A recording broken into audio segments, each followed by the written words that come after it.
Nimepata mwaliko wa kutembelea kiwanda kinachotengeneza magodoro. Kuna mashini ambayo inatengeneza material yanayotengeneza magodoro, automatic machine hiyo unayoiona hapo pembeni yangu. Na haya ni material ambayo yametengenezwa kwenye automatic machine. Baadaye yakishatengenezwa ndipo yanakuja kuunganishwa na watu. Jamani, haya material ni rafiki kabisa kwa matumizi ya binadamu. Material mnavyoyaona hapo ni mazuri, godoro zipu yake haichomoki. Twende niwaonyeshe hatua kwa hatua. Hapo kama unavyoona, huyo dada anaunganisha kitambaa cha godoro. Nitakuonyesheni hatua kwa hatua. Kama unavyoona hapo, hiyo ni sponji ya pale juu ndogo inayowekwa juu ya godoro. Hiki ni kiwanda kikubwa sana. Haya, njoo uone huku namna godoro linavyotengenezwa. Hapo nawaonyesha magodoro yanavyotengenezwa hatua kwa hatua.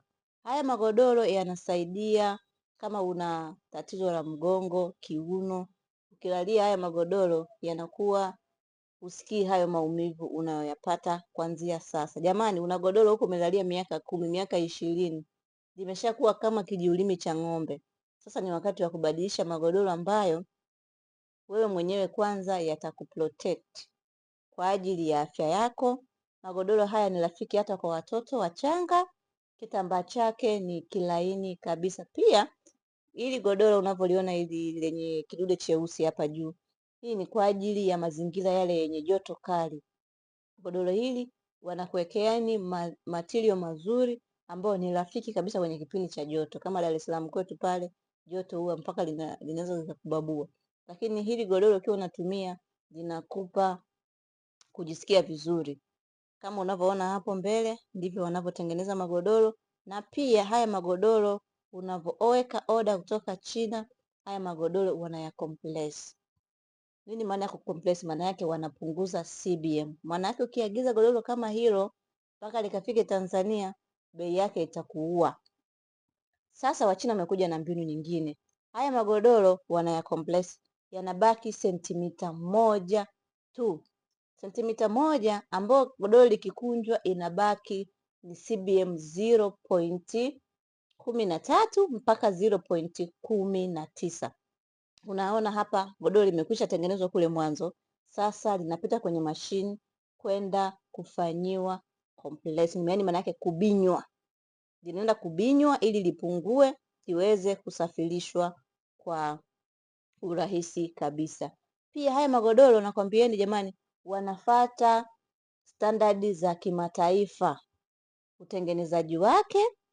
Na hili godoro unaweza baadaye ukaja likikuchosha unapeleka kwenye sehemu ambazo wanazofanya recycling. Unaweza kwenda kutengenezwa kitu kingine tena. Na pia hiki kiwanda kinakupa garantii ya miaka 15. Ukinunua hili godoro ndani ya miaka 15 likiwa limeharibika wanakupa godoro jingine jipya. Tazama hapo namna godoro linavyobanwa.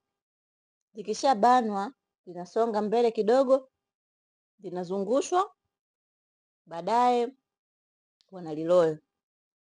Jamani, haya magodoro hata kama una watoto wale vikojozi, kuna watu wengine wana matatizo ya kiafya, godoro hili linawekewa karatasi laini. Hiyo karatasi ni laini sana. Kwa hiyo maana hata mtu akija kulitumia na hiyo karatasi ikiwepo juu haina shida. Watu wengi walikuwa wananiuliza, mbona kigodoro ni kidogo sana? Mbona kigodoro ni kidogo sana? Sasa nawaonyesheni namna godoro likikufikia nyumbani kwako ulifungue godoro linavyokuwa kubwa, utaliona hapa. Haya magodoro ni kwa njia kuna inchi 8 na kuna inchi 10. Yategemea wewe unataka godoro la inchi ngapi. Na saizi zote zipo zinapatikana kwa bei rahisi sana. Karibu tu DM. Namba zangu nitazipini hapo juu. Hizo namba, manake ukinitafuta WhatsApp utanipata moja kwa moja na nitakupatia bei ya kiwandani. Tazama godoro linavyoongezeka hapo, limefunguka. Na hili godoro ni kubwa, usifikiri ni kadogo. Likifika utakuwa very surprised. Godoro hili hawa watu wanauza duniani kote, Marekani, Afrika, UK. Haya magodoro kote yanakwenda. Ukubwa wa godoro ni hilo. Karibu sana.